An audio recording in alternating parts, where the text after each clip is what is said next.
دین اسلام کی جتنی بھی تعلیمات ہیں فطرت انسانی کے عین مطابق ہیں۔ اللہ تعالیٰ نے جس طرح کا انسان کو بنایا ہے اور جن چیزوں کی اسے ضرورت ہے انہی چیزوں کی تعلیمات کا نام دین اسلام ہے۔ جب ہم دین سے ہٹ کر کوئی کام کرتے ہیں تو اس کا معنی یہ ہوتا ہے کہ ہماری جو ذاتی اپنی فطرت ہے، جو ہمارے جبلی تقاضے ہیں، فطری تقاضے ہیں، ہم ان تقاضوں کی مخالفت کرتے ہیں۔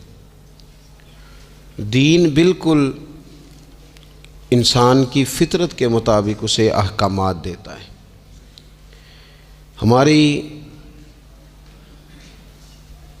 دینی تعلیمات کا جو بنیادی نقطہ ہے کتاب و سنت میں وہ یہ ہے کہ ہم امت وسط ہیں،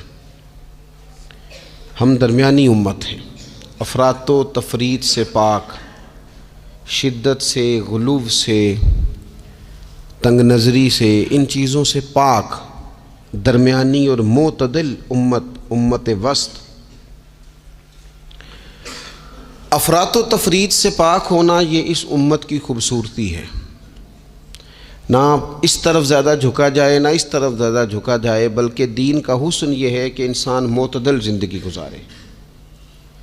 قرآن مجید میں اللہ کریم نے فرمایا وَلَا تَعْتَدُوا، حد سے نہ بڑھو، ان اللہ لا يحب المعتدین، اللہ حد سے بڑھنے والوں کو پسند نہیں کرتا، محبوب نہیں رکھتا۔ اللہ تبارک و تعالی ان لوگوں کو پسند نہیں فرماتا جو اعتدال کا رستہ چھوڑ جاتے ہیں۔ بعض لوگوں کی یہ طبیعت ہوتی ہے کہ وہ اپنی مزاج کے لحاظ سے ہی کبھی اس پلڑے میں جھک جاتے ہیں، کبھی اس پلڑے میں جھک جاتے ہیں۔ کسی سے دوستی ہوئی تو پھر اس قدر زیادہ ہوئی کہ غلو کا شکار ہو گئے، جان بھی حاضر، مال بھی حاضر، سارا کچھ ہی تو ہے، گھر کی باتیں بھی بتا لی، باہر کی بھی بتا لی، کاروبار کی بھی بتا لی، سب اسی کے نام کر دیا۔ لیکن جب اس شخص کے ساتھ اختلاف ہوا تو پھر دوست تو دور کی بات، اسے انسان ماننے سے بھی معاذ اللہ انکاری ہو گئے۔ تو یہ شدت ہے، یہ تناؤ ہے مزاج کا، اس سے انسان کا اخلاقی حسن ضائع ہوتا ہے، اس سے جو انسان کی انسانی خوبصورتی ہے وہ چلی جاتی ہے۔ وہ کسی نے کہا تھا کہ تعلقات جب حد سے گزر جائیں تو غم ملتے ہیں، اس لیے ہم ہر شخص سے کم ملتے ہیں۔ ہم کوشش کرتے ہیں کہ معتدل رہیں، زیادہ آگے بڑھنا ہی نہ پڑے۔ نبی پاک صلی اللہ تعالیٰ علیہ وآلہ وسلم نے ہمیں معتدل دین دیا ہے، اعتدال والا، درمیانہ، اور فرمایا بہترین رستہ درمیانہ رستہ ہے۔ اور نبی پاک علیہ الصلوۃ والسلام نے فرمایا جو درمیانی چال چلتا ہے وہ کبھی تنگ نہیں ہوتا، جو اعتدال کا رستہ اختیار کرتا ہے تکلیف میں نہیں آتا۔ معتدل چلنے والے لوگ جو ہوتے ہیں ان کا بیلنس ہمیشہ ٹھیک رہتا ہے، ان بیلنس نہیں ہوتے۔ تو معتدل زندگی گزاریں، اعتدال پسند بنیں، چیزوں میں شدت نہ لائیں۔ نبی پاک علیہ الصلوۃ والسلام نے فرمایا دین میں بھی غلو نہ کرو، فرمایا تم سے پہلے لوگ غلو کی وجہ سے ہلاک ہو گئے۔ کچھ لوگ غلو کرتے ہیں، چھوڑ دیا جی میں نے سارا کچھ، میرا کوئی تعلق نہیں جی، میں نے نہیں بیاہ کرانا، میرا شادی سے کیا لینا دینا، میں نے گھر چھوڑ دیا جی، اب میں نے بس تسبیحاں ڈال لی ہیں گلے میں جی، میں اب بس مسجد میں ہی ہوں جی، میں فلانی جگہ۔ دین تو اس کو پسند ہی نہیں کرتا، یہ تو حقوق سے بھاگنے والی بات ہے، شریعت تو اس کو سپورٹ ہی نہیں کرتی۔ اور میں نہ جناب چھوڑ دیا جی میں کچھ نہیں کھاتا جی، بس میں تو روزہ رکھتا ہوں ہر روز، ساری رات اللہ اللہ کرتا ہوں، اس کو پسند نہیں کرتا دین اسلام۔ آپ کو معتدل رہنے کا کہا گیا ہے۔ وہ جو رہبانیت اختیار کر لی تھی یہودیوں نے، عیسائیوں نے، غاروں میں چلے گئے، نکل گئے جنگلوں میں، تو حضور نے فرمایا میرے دین میں کوئی رہبانیت نہیں ہے۔ دین تو کہتا ہے کہ آپ روٹین کے کام کریں، روٹین کے، اور روٹین کے کام ہی صحیح کر کے کریں، اسی میں آپ کو اللہ کی رضا نصیب ہو جائے گی۔ لیکن حضور نے فرمایا جو محنت کر کے روزی کمانے والا اللہ کا دوست ہے، سچا تاجر جو ہوگا اسے اللہ قیامت کے دن نبیوں کے ساتھ جگہ عطا فرمائے گا۔ تو نبی پاک علیہ الصلوۃ والسلام نے تو سپورٹ کر دی، فرمایا جو تو کام کر رہا ہے یہی کرتے کرتے تجھے اللہ کا قرب نصیب ہو جائے، اسی کو صحیح کر کے کر۔ یہ جو غلو ہے، یہ جو شدت پسندی ہے، اس سے منع کیا۔ نبی پاک علیہ الصلوۃ والسلام کے گھر میں 3 صحابہ کرام علیہم رضوان تشریف لے گئے۔ انہوں نے جا کے نبی پاک علیہ الصلوۃ والسلام کی عبادت کا حال پوچھا۔ چند صحابہ گئے تو ازواج مطہرات نے ارشاد فرمایا کہ محبوب گھر تشریف لاتے ہیں، کچھ وقت آرام کرتے ہیں، کچھ وقت ہمیں دیتے ہیں، کچھ وقت عبادت میں گزارتے ہیں۔ اب وہ تو گئے تھے جا کے یہ معلومات کریں گے اوہو کہ سرور کائنات تو ساری رات اپنے رب کو یاد کرتے ہیں۔ ہمارے ہاں بھی لوگ پیری مریدی کے سلسلے میں جب کہیں جاتے ہیں تو ان کا خیال ہوتا ہے کہ جو پیر صاحب ہوتے ہیں نا جی، نہ وہ روٹی کھائیں، نہ ان کے ہاتھ میں موبائل نظر آئے، نہ وہ ہنسیں، نہ انہوں نے اچھے کپڑے پہنے ہوئے ہوں، بالکل ایک فقیر آدمی، اور جب بھی ہم جائیں نا وہ تھوڑی، اور لوگ کرتے بھی ہیں یہ کام اللہ ماشاء اللہ، لوگوں کو دکھانے کے لیے وقتی طور پر بعض جگہوں پہ یہ سلسلہ ہوتا بھی ہے، لیکن یہ وہ نارمل زندگی نہیں جو ہمیں رسول پاک نے سکھائی ہے، یہ وہ دین نہیں کہ آپ بالکل کٹ گئے اور آپ حیرت انگیز بات کر رہے ہیں اور آپ جناب بالکل دنیا کا آپ سے کوئی تعلق ہی نہیں ہے۔ یہ تو رہبانیت ہے اور اسلام اس کو قبول نہیں کرتا۔ وہ صحابہ کرام علیہم رضوان نے نبی پاک علیہ السلام کے احوال شریفہ سنے تو وہ کہنے لگے کہ نبی پاک کے صدقے تو اللہ اگلے پچھلوں کو معاف کرے گا، حضور تو محبوب ہیں۔ یہ سن کے اب انہوں نے اپنے دل میں جو ارادہ کیا، کہنے لگے محبوب تو وراء الورا ہیں، لیکن ہم چونکہ گناہگار لوگ ہیں، عام آدمی ہیں، ہم اس طرح کریں گے کہ ہم ساری رات اللہ کی عبادت کریں گے۔ حضور تو محبوب ہے نا، چلو کچھ دیر آرام بھی کرتے ہیں، ہم ساری رات عبادت کریں۔ ایک نے کہا کہ بھائی میں تو ہر روز روزہ رکھا کروں گا نفلی۔ تیسرے نے کہا میں شادی نہیں کروں گا، میں ایسے ہی وقت گزاروں گا، تجرد کی زندگی گزاروں گا۔ رسول پاک علیہ السلام کو جب اس بات کی خبر پہنچی تو پتہ حضور نے تبصرہ کیا قربان جائیں، کیا انداز ہے گفتگو کا۔ محبوب فرمانے لگے یہ میں نے کیا سنا ہے کہ میں شادی نہیں کروں گا اور میں ہر روز روزہ رکھوں گا اور میں ساری رات ہی نفل پڑھوں گا، آرام ہی نہیں کروں گا۔ محبوب فرمانے لگے میں تم سب سے زیادہ اللہ کو جانتا ہوں اور میں تم سب سے زیادہ رب سے ڈرتا ہوں۔ حضور فرمانے لگے میں نے تو شادیاں بھی کی ہیں، میرے تو بچے بھی ہیں۔ حضور فرمانے لگے میں تو روزہ بھی رکھتا ہوں اور میں تو نفلی روزے چھوڑتا بھی ہوں۔ محبوب کریم علیہ الصلوۃ والسلام فرمانے لگے میں تو رات کو عبادت بھی کرتا ہوں اور آرام بھی کرتا ہوں۔ اللہ کے رسول صلی اللہ تعالیٰ علیہ وسلم ارشاد فرماتے فرماتے بات کہاں تک لے گئے؟ حضور فرمانے لگے اپنے یہ سارے طریقے، اپنی یہ سنت حضور بیان کر کے کہنے لگے سن لو بھائی، جس نے میری سنت سے منہ موڑا اس کا مجھ سے تعلق ہی کوئی نہیں، میرے طریقے پہ چلو، جو میں تمہارے لیے اسوہ چھوڑ کے جا رہا ہوں اس اسوے کو اپناؤ، اس طریقہ مبارکہ پر عمل کرو، اعتدال نہ چھوڑے کبھی بھی۔ غیر معتدل ہو جاتے ہیں لوگ، میں نے دیکھا ہے کہ وہ نا جب بندہ غیر معتدل ہو جاتا ہے تو چیزوں کا حسن ختم ہوتا ہے، اس کا وقار اٹھ جاتا ہے، اس میں تازگی نہیں رہتی، اس کے اندر وہ کیفیت نہیں رہتی۔ یہ دین کی بات ہے نا، تبلیغ ہے، یہ بھی حد سے زیادہ نہیں کرنی چاہیے۔ حضرت عبداللہ ابن مسعود رضی اللہ تعالیٰ عنہ سے لوگوں نے کہا تھا ہمارا دل کرتا ہے آپ روز واز کریں، روز تقریر کریں، ہم روز سنیں، تو آپ فرمانے لگے نہیں، ہفتے میں 3 دن بات کروں گا۔ اتنی بات کریں گے جو معتدل رہے، جو حد سے زیادہ نہ بڑھے۔ وہ ہمارے ہاں رواج ہے نا 2.5 گھنٹے کی تقریر کا، 3 گھنٹے کی تقریر کا، 4 گھنٹے کی تقریر کا۔ تو ہم سے لوگ کئی دفعہ کہتے ہیں اسی تے جے گل سمجھن لگے تو تسی ختم کر دیتی۔ تو میں نے کہا آپ شروع لیٹ ہوئے ہیں نا، ہم اللہ کے فضل سے پہلی بات سے شروع ہو گئے تھے، ہم نے وہ آدھا گھنٹہ تمہید پہ نہیں نہ لگایا۔ تجاوز نہ کریں چیزوں سے، اعتدال میں رہیں۔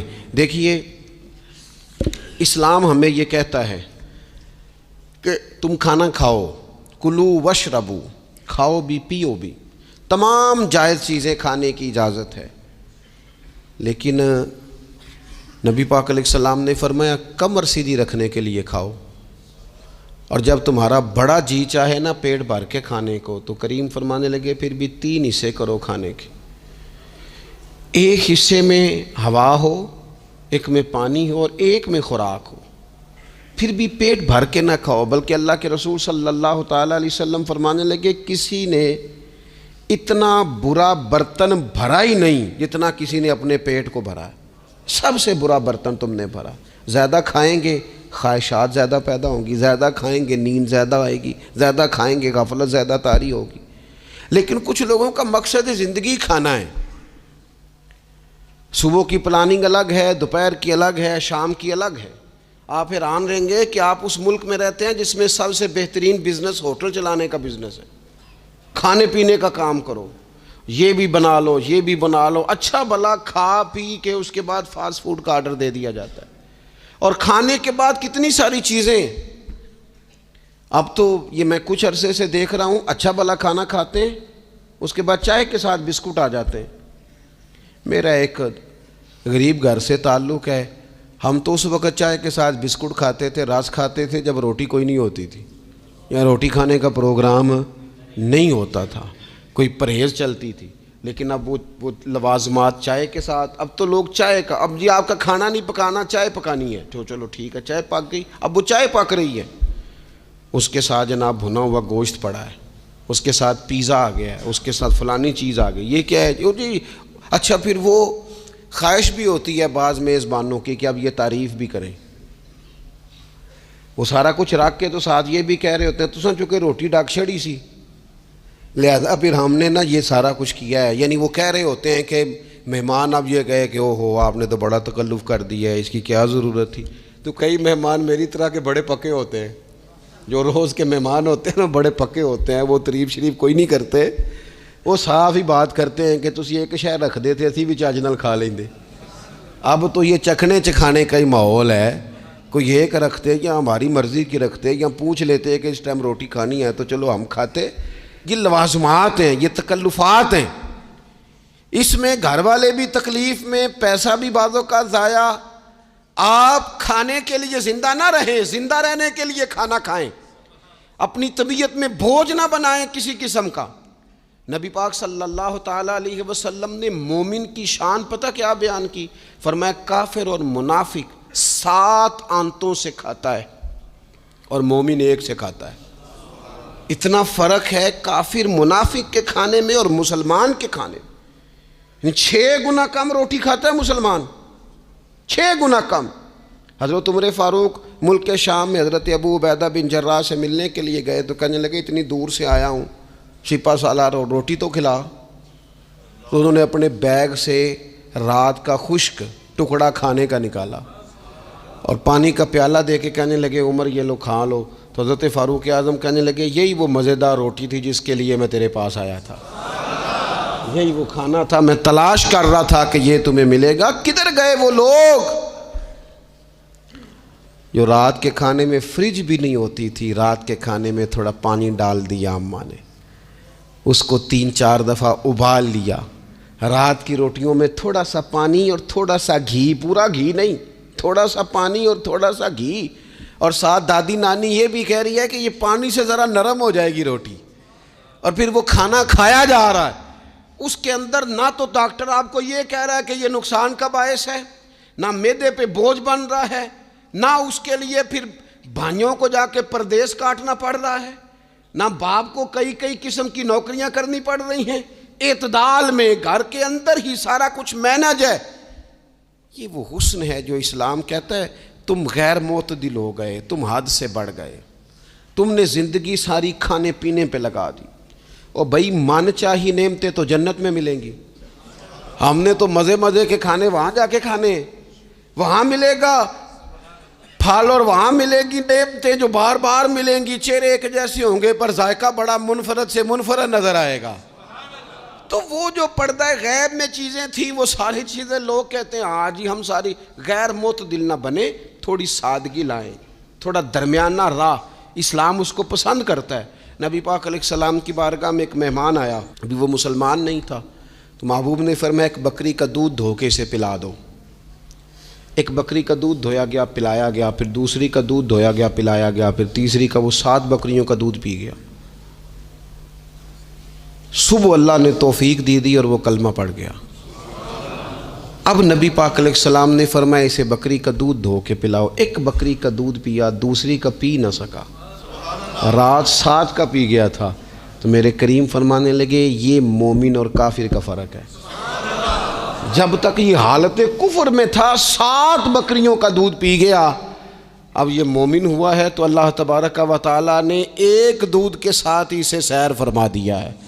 اس کی تشنگی اور بھوک اللہ نے مٹا دی کھانے پینے کے لیے. اور اس کا ذہن بھی نہ بنائیں. میں جانتا ہوں جن گھروں میں بچے اس مزاج کے ہو جاتے ہیں, اس طبیعت کے ہو جاتے ہیں کہ آج یہ کھانا ہے, کل وہ کھانا ہے, پرسوں وہ کھانا ہے, وہ پھر کھانے پینے میں سارا وقت گزرتا ہے. پھر وہاں دیکھا ہے کہ اماں بیچاری باورچی خانے میں ہی رہتی ہے. پھر وہاں صرف ایک ہی سلسلہ ہے کہ کھاؤ, کتنا کو کھا سکتے ہو. تو معتدل رہیں. تیسری بات یہ کہ رزق کمانے کے مسئلے میں بھی معتدل رہیں. کاروبار کریں, محنت کریں, منصوبہ بندی کریں, کوشش کریں, لیکن پیسے کمانے کے مسئلے میں ڈپریشن کا شکار نہ ہوں. یعنی اس کو نہ جینے مرنے کا مسئلہ نہ بنائیں کہ اگر 1 مہینہ کاروبار صحیح چمکا ہے تو صحت بھی ٹھیک رہی ہے, اور اگلے مہینے اگر تھوڑے حالات خراب ہوئے ہیں تو بلڈ پریشر بھی کافی اوپر نیچے ہو گیا ہے. اس کو نفسیاتی مسئلہ نہ بنائیں. پہلے بھی کئی دفعہ کہہ چکا ہوں, پھر کہتا ہوں, 2 4 5 دوستوں سے پیار ہے تو 2 4 دفعہ انہی دنوں میں نا, سال کے بعد آ کے مجھے کچھ دن آتے ہیں نا کاروبار پہ, انہی دنوں میں آ کے انہوں نے مجھ سے کہا, دور سے آئے, کہا جناب ہم کاروباری بندے, حالات ٹھیک نہیں, کوئی دعا بتائیں. تو میں نے کہا جن دنوں ٹھیک ہوتے ہیں ان دنوں کیوں نہیں آتے؟ کیا آج کل حالات بڑے اچھے ہیں, کچھ شکر کا طریقہ بتائیں, کیوں نہیں آتے؟ کیا فلسفہ ہم نے اختیار کر لیا ہے. رزق کا وعدہ اللہ کا ہے, اس کو کمانے میں اور پیسے کمانے میں محنت کرنے کا حکم دیا گیا ہے. نبی پاک علیہ الصلوۃ والسلام نے فرمایا جد و جہد کرو, نکلو, اللہ پہ بھروسہ کر کے نکلو. جس طرح وہ پرندوں کو روزی دیتا تمہیں بھی دے گا, لیکن اس میں نفسیاتی مسئلہ نہ بنایا جائے, نفسیاتی نہ بنایا جائے. حضور علیہ الصلوۃ والسلام نے نا ایک جملے کے اندر اس مضمون کو اتنے حسین انداز میں سمیٹا ہے نا کہ مسلمان, یہ ابن ماجہ میں موجود ہے, مسلمان اگر ان 2 جملوں کو کبھی سمجھ جائے نا تو سکون آ جائے زندگی میں, اطمینان نصیب ہو جائے, تیقن کی دولت ملے. حضور فرمانے لگے رزق کمانے کے معاملے میں معتدل رہنا. کوئی بندہ اتنی دیر تک مرے گا نہیں جب تک اس کے حصے کا رزق اسے مل نہ جائے. اتنی دیر تک بندہ دنیا سے نہیں جائے گا, تیرا حصہ تیرے تک پہنچے گا. کبھی بھی بے آبرو ہو کے رزق کمانے کے چکر میں نہ پڑے. کبھی بھی ذہن پہ سوار نہ کر لیں کہ میرا کام نہیں چل رہا. کبھی بھی اس طرح کی طبیعت نہ بنائیں. میں تھوڑی دیر پہلے عرض کر رہا تھا کہ ایک بزرگ نے نا 2 کنجوس لوگوں کو پہلے بلایا, کنجوس آدمی تھے اللہ ماشاء اللہ. تو ان کے سامنے کھانا رکھا, کھانا بڑا بہترین اعلیٰ کوالٹی کا, لیکن ان سے کہا کہ جناب ہم نے نا ایک سبق لینا ہے آپ سے, تو کھانا تو آپ کو ملے گا اور آپ کی مرضی کا پکایا ہے, پر کھانے کا طریقہ ہمارا ہے. انہوں نے کیا کیا, یہاں سے رکھ کے نا ان کے ہاتھ باندھ دیے. وہ پرانے زمانے میں جو جرہ ہوتے تھے, بازو ٹوٹ جاتا تھا تو باندھ دیتے نا لکڑیاں رکھ کے, تو لکڑیاں رکھ کے نا ہاتھ باندھ دیے تاکہ یہ جوڑ موڑ نہ سکے. تو یہاں سے ہاتھ باندھ دیے کہ روٹی کھاؤ. کنجوس بندے تھے. اب انہوں نے لقمہ اٹھایا, ہاتھ بندھا ہوا, اور یہاں سے لے جا کے جب منہ میں پھینکا, وہ کپڑے بھی سارے الجھ گئے, حال بھی خراب ہو گیا, پر کھایا انہوں نے مزہ لے کے پورا. وہ بڑی بری حالت ہو گئی. وہ کنجوس تھے دونوں کو دسترخوان پہ روٹی کھائی جا رہی. اب ان دونوں کو سمجھانے کے لیے کہا کہ اب ہم تمہیں 2 اور لوگوں سے بھی ملواتے ہیں. اب 2 وہ بندے بلائے جو دل کے سخی تھے, جو رزق کے معاملے میں اس کا زیادہ حریص نہیں تھے. ان کی بھوک جو تھی وہ کہیں دور تک دکھائی نہیں دے رہی تھی. انہوں نے کہا جناب ادھر آئیں آپ دونوں بھی. ان کے بھی ہاتھ باندھ دیے گئے. کہا آپ نے روٹی کھانی ہے, آپ نفیس لوگ ہیں, ناراض نہ ہوئیے گا, سخی بندے ہیں, پر کھانا آپ نے کھانا ہے, پر ہماری مجبوری ہے, ہم نے آپ کے ہاتھ باندھ کے روٹی دینی ہے آپ کو. وہ 2 بندے بھی آمنے سامنے بٹھا دیے گئے, کھانا چن دیا گیا, ہاتھ یہاں سے باندھ دیے گئے, لیکن وہ سخی تھے.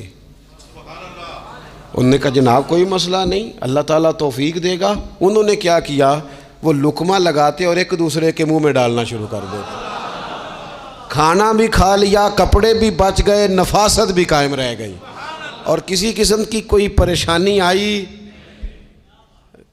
کام خاصا مشکل ہے کسی کے منہ میں لقمہ دینا، یہ کام بڑا مشکل ہے، یعنی کھانا آ جائے، پک جائے، پاس پہنچ جائے، اور پھر اسے توڑ کے بنا کے اتنی محنت کر کے دے کسی کے منہ میں دینا۔ لیکن یہ دے کے دیکھو کپڑے بچ جائیں گے انشاءاللہ، نفاست نظر آئے گی، حسن نظر آئے گا، خوبصورتی نظر آئے گی، اس میں لطافت محسوس ہوگی، اس میں لگے گا کہ یہ بندہ ایسا ہے جسے اللہ تعالیٰ نے اپنے فضل سے عطا فرمایا ہے۔ تو غیر معتدل طریقہ بندے کو رسوا کر دیتا ہے، رسوا کر دیتا ہے۔ وہ مال کمانے تو نکلتا ہے لیکن وہ کمزور ہو جاتا ہے، اس کا مزاج اور طرح کا ہو جاتا ہے۔ میں نے دیکھا ہے، وہ جناب ساری دنیا چھٹی پہ ہے لیکن اس نے کہا چلو آج میں دکان کھول لیتا ہوں، گاہک کہیں بھی نہیں آئے گا تو چلو سارے آج مجھے مل جائیں گے۔ ایسا نہیں ہوتا، رزق اللہ نے تقسیم فرمایا ہے، اور جس کا ہے وہ اس تک پہنچ جاتا ہے۔ تو غیر معتدل طریقہ اور رسوائی والا طریقہ کبھی بھی اختیار۔ اسی طرح کا معاملہ سخاوت میں ہے۔ نبی پاک علیہ الصلوۃ والسلام نے فرمایا کہ جب صبح دن چڑھتا ہے تو فرشتے دعا کرتے ہیں، کہتے ہیں یا اللہ سخی کو زیادہ عطا فرما، اسے زیادہ دے۔ حضور فرماتے ہیں جو سخی ہوتا ہے نا، یہ لوگوں کے بھی قریب ہوتا ہے، اللہ تعالیٰ کے بھی قریب ہوتا ہے، اور جنت کے بھی قریب ہوتا ہے۔ اور یہ جو کنجوس ہوتا ہے یہ لوگوں سے بھی دور ہوتا ہے، اللہ تعالیٰ سے بھی دور ہو جاتا ہے، جنت سے بھی دور ہو جاتا ہے۔ سخاوت بڑی اعلیٰ چیز ہے، لیکن اس میں بھی معتدل رہنے کا کہا گیا ہے۔ معتدل، کچھ لوگ ایسے ہیں جو سخی نہیں ہوتے، یہ میں کوشش کروں گا تشریح آپ کے ذہن کے مطابق کر لوں۔ سخی مزاجن سخی، لیکن اگر کبھی چڑ جائے نا، وہ جتنے مرضی پیسے لے لو ان سے، مزاج میں سخاوت نہیں، لیکن اگر طبیعت ہے اس طرح کی کہ اگر ان کا ذہن آ گیا نا، کبھی کہیں کسی نے تعریف کر دی ہے، پوری خوشامد اس نے کر لی ہے، تو پھر تو جناب ساری جیب بھی آپ خالی کرا دے۔ یہ مزاج کی سخاوت نہیں ہے، یہ تو آپ کی طبیعت کا وہ ابال ہے کہ اگر کسی بندے کو پتہ چل گیا ہے کہ کس طرح کر کے آپ قابو آتے ہیں تو پھر وہ روز استعمال کرے گا، اور یہ ہوتا ہے، یہ ماحول ہوتا ہے۔ میں چونکہ مذہبی ماحول سے تعلق رکھتا ہوں، میں نے خود یہ دیکھا ہے کہ کوئی شخص اگر اس نے زیادہ بڑا منہ کھول کے لوگوں سے مانگنا شروع کر لیا ہے تو پھر تو جناب بڑی بات ہے، مہنگا آدمی۔ اور اگر کوئی اپنی وفاداری قائم رکھتا ہے، خوشامد نہیں کر سکتا، اس کی طبیعت نہیں ہے کہ وہ 20-50 لوگوں کی خوشامد کرے، 10 کو حاجی صاحب کہے، 20 کو عاشق رسول کہے، اور 30-35 کو کہے جناب بڑی بات ہے، ہم نے تو بڑا دیکھا ہے، آپ تو بڑے بہترین لوگ ہیں۔ تو پھر جناب وہ اگر یہ کام اسے کرنا آتا ہے تو پھر اس کا مطلب ہے اسے دہاڑی بھی اچھی لگانی آتی، پھر اس کی آواز کا بھی زیادہ سریلا ہونا ضروری نہیں، پھر اللہ تعالیٰ معاف فرمائے، پھر بس ٹھیک ہے، اب میں کیا اس پر تبصرہ کروں، پھر تو ہم دیکھ رہے ہوتے ہیں جس کو وہ عاشق رسول کہہ رہے ہوتے ہیں نا، اور ایسی خطرناک۔ میرے سامنے ایک نعت خیق صاحب سے کہنے لگا، نعت حضور کی پڑھی جا رہی ہے۔ کبھی شعراء ایک کام کرتے تھے، وہ کہتے تھے شعر تیری نظر ہے، وہ غزل کا شعر ہے یا کوئی ایسا شعر ہے، لیکن ایک شعر ہے نعت کا، اس میں تو حضور کی تعریف ہے، نبی پاک کی تعریف کا شعر کسی بندے کی نظر کیسے ہو سکتا ہے جب اس میں ذکر ہی رسول پاک کا ہے؟ تو وہ نعت خان صاحب کہنے لگے، بندہ سامنے بیٹھا ہے، تھوڑا بہت میں بھی اسے جانتا ہی تھا، تو اسے کہنے لگے حاجی صاحب یہ شعر تو آڑی نظر ہے۔ میں انہوں آکھیا تو مہربانی کر ایدی نظر کوئی اور شے کر لیا، یہ تو نعت ہے حضور کی، یہ نبی پاک کے لیے ہی رہنے دے، اس کی نظر تو نے کر دی ہے۔ تو نالے میں کیا ہے حاجی جنی دیر تک پیچھے بیٹھا سی انہیں دیر تو نظر کیتی نہیں، ان دتھیاں لے کے سامنے آئے تھے تو نظر نیاز شروع کر لی۔ نہ کریں یہ کام، اس سے کوفت پہ۔ اور آپ یقین کریں، میں ذمہ داری سے کہتا ہوں، یہ کام کرنے والا بھی تنگ ہوتا ہے، اور جس کے لیے کر رہا ہوتا ہے پتہ اسے بھی سارا ہی ہوتا ہے کہ چکر کیا چل رہا ہے، سب پتہ ہوتا ہے۔ تو اس تکلف میں جب انسان کام کرتا ہے تو کہاں تک بات جاتی۔ سخاوت کریں لیکن چڑھ کر کوئی کام نہ کریں۔ نبی پاک علیہ الصلوۃ والسلام نے فرمایا، حضور فرمانے لگے اس طرح خیرات نہ کرنا کہ تمہارے اپنے بچے بعد میں لوگوں کے سامنے ہاتھ پھیلاتے پھرے۔ حضرت سعد بن ابی وقاص رضی اللہ تعالیٰ عنہ نے عرض کیا تھا، یا رسول اللہ صلی اللہ تعالیٰ علیہ وسلم میں سارا مال اللہ کی راہ میں خیرات کرنا چاہتا ہوں، میری ایک ہی بیٹی ہے، میں چاہتا ہوں سارا اللہ کے راستے میں دے دوں۔ تو حضور فرمانے لگے نہیں بھائی تو چوتھا حصہ دے، 3 حصے اپنی بچی کے لیے، بیویوں کے لیے، باقیوں کے لیے رکھ لے، لیکن تو یہ کام نہ کر۔ تو میرے عزیز زندگی میں خرچ کرنے میں بھی اعتدال کا مظاہرہ کریں۔ مجھے پتہ ہے اچھی طرح کہ ہمارے ہاں ایک مزاج بن جاتا ہے، طبیعت بن جاتی ہے کہ اگر کسی شخص کو آپ تھوڑی سی مدد کرتے ہیں تو وہ سمجھتا ہے کہ اگر اس نے مجھے 20,000 دیا ہے تو یقیناً اس کے گھر میں 50 لاکھ پڑا ہے، وہ پھر اگلے ہفتے دوبارہ آتا ہے، ایک نئی مجبوری کا بھی اظہار کرتا ہے۔ یہ ساری چیزیں ہوتی ہیں، ان چیزوں کے بیچ ہی آپ کو نیکی کرنی ہے، لیکن افراط و تفریط سے بچنا ہے۔ اسی طرح کا معاملہ اپنی زندگی کے دیگر معاملات میں کریں۔ نبی پاک علیہ الصلوۃ والسلام نے نا سادگی کو پسند کیا ہے، حضور سادگی کو پسند کرتے، کھانے کے معاملے میں بھی اور کپڑوں کے معاملے میں بھی، لیکن اچھا لباس پہننے کی اجازت دیتے۔ حضور علیہ الصلوۃ والسلام نے ایک موقع پر ارشاد فرمایا کہ اگر کسی بندے کے پاس گنجائش ہے تو اسے اجازت ہے کہ 2 جوڑے کپڑوں کے کام کاج کے لیے رکھ لے، 2 جوڑے جمعے کے لیے رکھ لے۔ اور نبی پاک صلی اللہ تعالیٰ علیہ وسلم نے ایک شخص کو دیکھا جو مالدار تھا، لیکن اس کے کپڑے پھٹے پرانے تھے، لباس پرا گندا تھا، بال بکھرے ہوئے تھے۔ تو اللہ کے محبوب علیہ السلام نے فرمایا تیرے اوپر اللہ کا فضل ہے، اور رب جب فضل کرے تو پھر اللہ فضل دیکھنا پسند بھی فرماتا ہے۔ فرمایا تو اچھا لباس پہن، حرج کوئی نہیں، لیکن اپنا رسول پاک علیہ السلام کا طریقہ مبارکہ یہی تھا کہ سیدہ عائشہ صدیقہ فرماتی ہیں کہ یہ وہ لنگی مبارک ہے اور یہ وہ پیوند والا کرتا مبارک ہے، اسی میں محبوب نے اپنی جان اپنے رب کریم کی بارگاہ میں پیش کر دی۔ اور فرماتی ہیں کتنے کتنے دن گزرے کہ رسول پاک علیہ الصلوۃ والسلام نے کھانا تناول نہیں فرمایا، کتنے کتنے دن گزرے۔ میں اس ساری بات کو اگر سمیٹوں نا تو میں یہ نوجوان اگر میری بات پر غور کریں تو اسلام کہتا ہے حضور خود کنگھی بھی فرماتے تھے، تیل بھی لگاتے تھے، امامہ بھی باندھتے تھے، سرما بھی پہنتے تھے، سادہ لباس پہنتے تھے لیکن صاف ستھرا۔ اسلام آرائش کی اجازت دیتا ہے، زینت کی اجازت دیتا ہے۔ آپ کنگھا کریں، تیل لگائیں، خوشبو لگائیں، سرما لگائیں، صاف لباس پہنیں، کپڑے دھلے ہوئے پہنیں۔ حضور نے حکماً کہا، تاکیداً کہا کہ جمعے والے دن نہا کے مسجد میں آیا کرو۔ اسلام آرائش کی اجازت دیتا ہے، بس نمائش سے منع کرتا ہے۔ دکھاوا نہ کرو، نمائش نہ کرو۔ یہ نہ کہو کہ میں نے اتنے لاکھ کا پہننا ہے، ذرا لاگھ پتہ جائے لوگوں کو۔ یہ نہ مزاج بناؤ کہ اوہو یہ تو میں نے جناب پچھلے ہفتے بھی پہنا تھا، یہ تو میں نے منگنی والے دن بھی پہنا تھا، نکاح والے۔ یہ نمائش ہے، نمائش سے اسلام منع کرتا ہے۔ اللہ کے پیارے رسول صلی اللہ تعالیٰ علیہ وسلم نے فرمایا جس نے دنیا میں شہرت کا لباس پہنا، اس طرح کا لباس پہننا چاہا، اس طرح کے کپڑے زیب تن کرنا چاہے جس سے محسوس ہو کہ میں ایک بڑا آدمی ہوں، میں مالدار آدمی، جس نے دنیا کے اندر شہرت کا لباس پہنا، اللہ قیامت کے دن اسے ذلت کا لباس پہنائے گا۔ یہ معتدل کیوں نہیں رہا؟ اس نے کیوں حد سے تجاوز کیا؟ اس کو اس طرح نہیں کرنا چاہیے تھا۔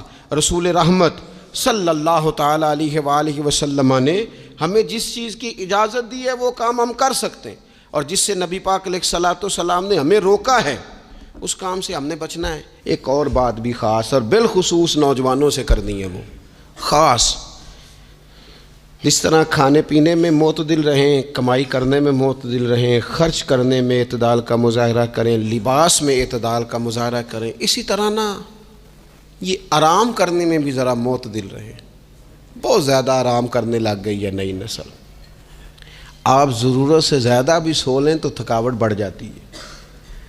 اگر انسان اتنا ہی آرام کرے نا جتنا اس کی طبیعت کے لیے ضروری ہے تو اس میں طبیعت فریش رہے گی۔ لیکن اگر آپ کہیں، وہ ایک دوست ہیں ہمارے، تو ان کو جب تک کوئی اٹھائے نہ تو اٹھتے نہیں، تو گھر والوں نے ایک دن ارادہ کیا کہ آج صبح نہیں اٹھانا، دیکھتے ہیں کتنے بجے اٹھتا ہے، ماشاءاللہ شادی شدہ ہیں، بچے ہیں، تو کہنے لگے جی پھر اللہ کے فضل سے میں 2 بجے خود ہی اٹھ گیا تھا۔ رات ایک شخص سویا ہے اور اگلے دن 2 بجے سویا، تو اب انہوں نے تو یہ بات محبت میں کی، تو پھر میں نے ان سے یہ پوچھا، میں نے کہا یہ بتائیں کہ آپ چلیں رات آپ سو گئے، سمجھ لیں آپ سو گئے 2 بجے رات کو، 12 گھنٹے کے بعد اگر آپ اٹھے طبیعت کیسی تھی؟ کہنے لگی فریش نہیں تھی۔ میں نے کہا فریش تبھی ہوتی ہے اگر آپ فجر میں اٹھ کے وضو کر کے نماز پڑھتے ہیں۔ فریش یہ تبھی ہوتی ہے اگر آپ سحری آپ اپنی روٹین کے مطابق اٹھتے اور اپنی ڈیوٹی پہ جاتے، واپس آتے اور تھک کے سوتے۔ بہت زیادہ آرام پسندی، اور جب سے یہ ساتھ موبائل اٹیچ ہوا ہے، ایک کونا مل جائے، ایک تکیہ مل جائے، اور موبائل کی بیٹری موجود ہو اور سروسز اس کی ساری ٹھیک ہو، پھر ہمیں آواز کوئی نہ دے۔ اس سے کیا ہوتا ہے؟ وجود بالکل سست ہو جاتا ہے۔ آپ کو اللہ تعالیٰ نے جو قدرتی صلاحیتیں دی ہیں، آپ جو کچھ کر سکتے ہیں اپنے گھر کے لیے، وطن کے لیے، ماں باپ، وہ آپ نہیں کر پائیں گے۔